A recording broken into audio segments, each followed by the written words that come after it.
How's it going, everyone? We got Robert here with his first place deck in Digimon. Congrats on your finally. I mean, you're always top in 8, but now you're just first place. How's it feel? It feels really good, honestly. It's been a long time coming, to be honest. I've been playing this game ever since it came out, you know. I haven't really gotten a tight grasp on, like, getting first place. I've always been one set behind from getting first. I played Digimon when it was at its prime, and I always got in the top 3, and I wish I would have topped with that, but unfortunately, I bring to you guys today Purple. Purple, guys. Purple. Walk us through this. Alright, so basically, Purple, Digimon, basically the best card in the whole entire Purple line, baby, right now. So basically, on deletion, you draw 1, you discard 1. Its utility is basically, it just sets you up, it extends you, it draws. It's the baby. It's the beautiful. So, for my grade 3 lineup, I played Devimon, I'm sorry. Devimon? Yeah. 2-drop, level 3, basically, you know, memory starving is the way of the game, unfortunately. If you don't have a tamer, you are SOL. And then for my other level 3s, I play 4 Puppetmon. This is self-explanatory. You go Demi-Marimon plus Puppetmon, that equals draw 2, discard 1. It's the way of the game. And for my other level 3s, I play 4 Candlemon. Oh wait, look, this looks kind of sus. Unfortunately, it's Rookie Rush, you guys. So this is basically Candlemon. He's another level 2, so basically it's another way to memory starve. You could also put over your Demi-Marimon, and basically you do the whole scenario. You basically draw 1, discard 1. And without Demi-Marimon, you gotta always have your 2 Impmons. Just 2? Just 2. It's basically just to get my drawing going. So Demi-Marimon into Impmon, you draw 1. But there's a little bit more of the spice on this. I don't use his on deletion ability as much as you think. And then we got, obviously, to round this up, the 2 Shamanmons. This card is actually very underrated. It's a level 3, 4,000 attack, and I don't really see people play this in any purple at all. You see, like, the green equivalent?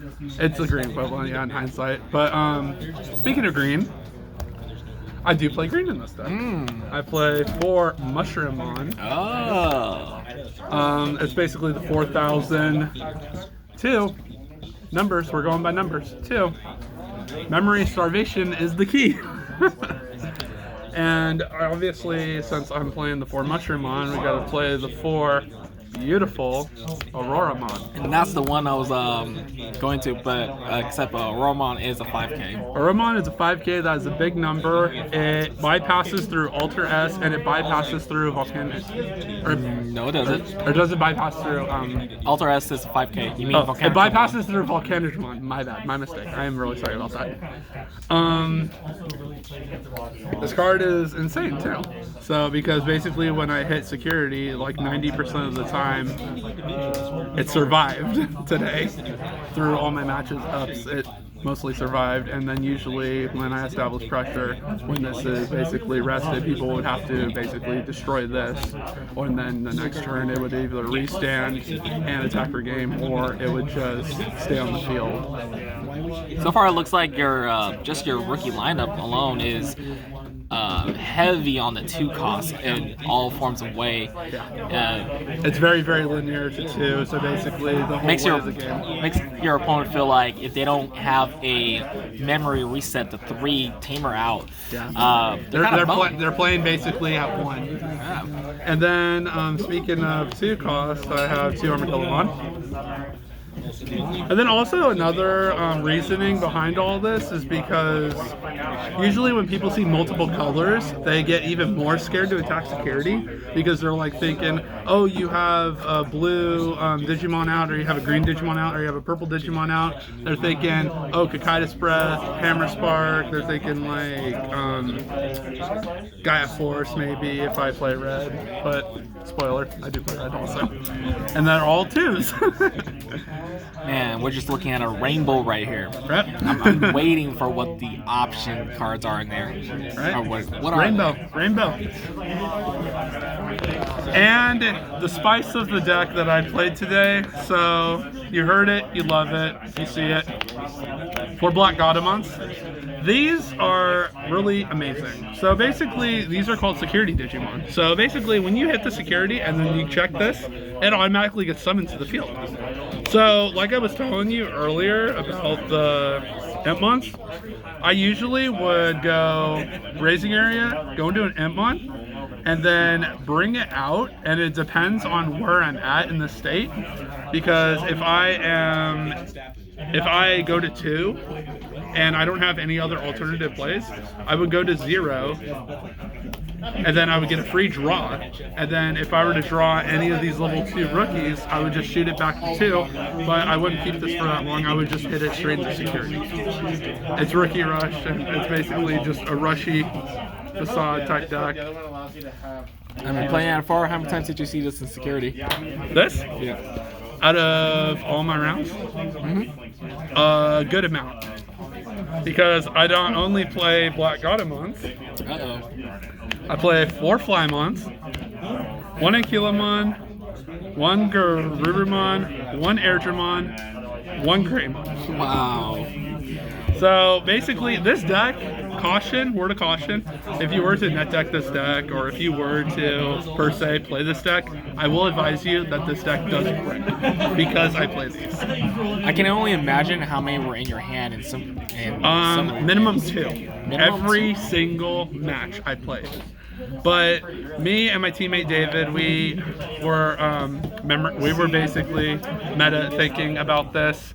It's like Rookie Rush is basically your opponent wants to kill you as fast as possible. So what is the worst way to punish them? You play security Digimon in the security, because if they don't beat you on that turn that they try and defeat you, you can just go back and then beat them. Yep, you've already gone through your summoning sickness. Yep. An opportunity. And these are all just like 4Ks across the board. Like I told you, Alter S is my worst enemy. I've gotten Alter S in my finals once, but I recovered from it due to a misplay. I'm really sorry about that, Jackie. I love you with all my heart, and I appreciate you and everything you do for me. And for the final Digimon, I play the level 6s. I play Puppetmon, 4 of them. So basically, like, Puppetmon is just there for me attacking with all my rookies. And usually if there was like a blocker, like a good combo that I do, I have a Digimon, and then I have, in hindsight, a rookie. I would obviously play this, I wouldn't do it like that. I have a rookie. And then my opponent has a blocker, right? So I just bring this up, and then I just swing. If my opponent were to block, I draw 1, discard 1, and then if you weren't gonna block, I attack security. So the whole purpose of this deck is to basically dwindle your opponent down to as little as possible, either by turn 1, turn 2, or turn 3. And basically, if they were to block with the blocker, I basically just drop the Puppetmon, and then it basically doesn't untap, and basically you just win from there, because they either have to commit a big board and try and beat you that turn, or now you're gaining a memory every single time you attack. So Puppetmon is a very, very, very resourceful card. I played it through green, I played it now, and speaking of very resourceful cards, this is my favorite card. 2 flower cannons. It's basically you hit in the security, taps everything but blockers, and from hand it basically taps anything you want to tap it. There's so many games where I won where I literally just activate Flower Cannon, hit the blocker, and just swung in for game. It's so degenerate. I can only just imagine how annoying it is to just hit any of your securities. Like you'll see a Digimon pop out, you might see a Flower Cannon, and this is just a fraction. I mean, I still see some cards there. There's still some cards left. There's 4 cards left, my friends. But in my final match against Jackie, I'm sorry again, I love you, Jackie. This was the last card in security, and that won me the game because the other 2 cards in security were security Digimon. So I basically tapped down his whole entire board. Rough. And that basically won me the game. This card has put me through trial and tribulations day in, day out. I love this card with all my heart. And when Neil Spray comes out, I don't know. That's going to be very controversial. And my final 4 cards, ladies and gentlemen. What's purple without the best card in the world, Night Raid? Target fodder. For all your good purples. For all my good purple. So basically, Night Raid and security, target level 3 purple, reanimate it. I could play it to basically memory starve my opponent. I have so many targets, it's not even funny. I got Impmons, I got Shamanmons, Candlemons, I got Papermon, which is usually the card I usually go into. I got Devimons. I got everything basically. There's so many things I could just Night Raid back into. It's resourceful. It basically makes sure that I could establish a board presence next turn and go in for game. And I'm assuming with your starter, sorry, with your Digitama, most of the time you're just using the hand fix. It's just hand fixing because, like I told you guys before, this deck does brick, so basically the corresponding security Digimon, if I have it, I can draw one and then I can pitch it. It's definitely something that it would probably take a player to download for a little bit and realize, man, it's gonna be kind of hard finding this thing. There's like, how many of these security Digimons does he play? Right. It's like, what? He plays more than 4? He plays more than 4. It's really interesting. And then having a variety of colors, it kind of probably puts him on edge, especially first introduction when you're seeing it's like, oh, does he play a Gaia Force? Yeah. Or does he play Flower Cannons? Does he play a Kaikota's Breath? Do I play Trump Swords? I mean, you got the cards wrapping around like your deck, figuring out, like, did it ever feel at times by the time your opponent was able to figure out what your deck does, it was too late? Yeah. I'm almost 110% sure because going into game 1, my opponent didn't know what I was doing. So basically, they free willingly attacked, and then they saw the security Digimon, and they're like, oh wow, this guy's playing something completely different. And then usually 99.9% of the time, Flower Cannon basically stopped them dead in their tracks, and then it's just like, I'm just going to have all these security Digimon on the field, and I can just swing in for games.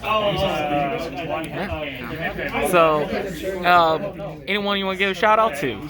Shout outs to my whole team, Brandon Francisco, Brandon Raptor, Arthur Chen, David Zhang, and whole team of Team Onslaught and Team Demolition and Team Stunseed. I appreciate you all. Shout out to King Kong Comics and Games for being an amazing store. And shout out to Matt for hosting the best tournament too. Well, appreciate you coming through. We had a pizza party earlier today. 21 players for Memorial Day Sunday. So, yeah, still good numbers, good turnouts, good competition. Any decks kind of made you... I know you were mentioning, what was it? Red. Anything red or just like... just red Omni, to be completely fair, because my mistake on that Ultra-S does destroy this deck. And Volcanidramon, if you have it, you can just drop in, it can nuke my field. Did you see any during your rounds? I played round 1 against Anson, yes I did. And then I played red round 1, I played Yellow round 2. I played green round 3. I played. Oh wow! I know. Last round I played against red, and then round 4, I believe I played. The earliest we can probably do this is as early as you can get. Oh, blue round. I played blue. I played Imperial Digimon round 4. He was a really good player too. Oh right, Devin. Our guy Who's got previously topped multiple times. Yeah. Well, ever since he's been playing here, he's always been topping. I really appreciate him. He's a really nice guy, and he's really chill. Well, appreciate you giving definitely a really unique deck. Thank you very much. Haven't came across something like that. I've seen something maybe a little bit, but definitely not your take. Yeah, it's good to see something unique topping up here. Hopefully, Robert right here, this guy builds decks, always testing, labbing, always in the lab. This guy does not sleep. He does top a lot here, definitely. Always usually in the top 8. If he's not top 8, the worst is that he's bubbled. But in a Swiss round, he'll probably just go with like 1 loss record at times. Yeah. So appreciate you coming through. Appreciate you and your team, everyone here. Thank you a lot. Don't forget to click, like, subscribe, hit notification, comment below. What do you guys think? And catch you guys next time.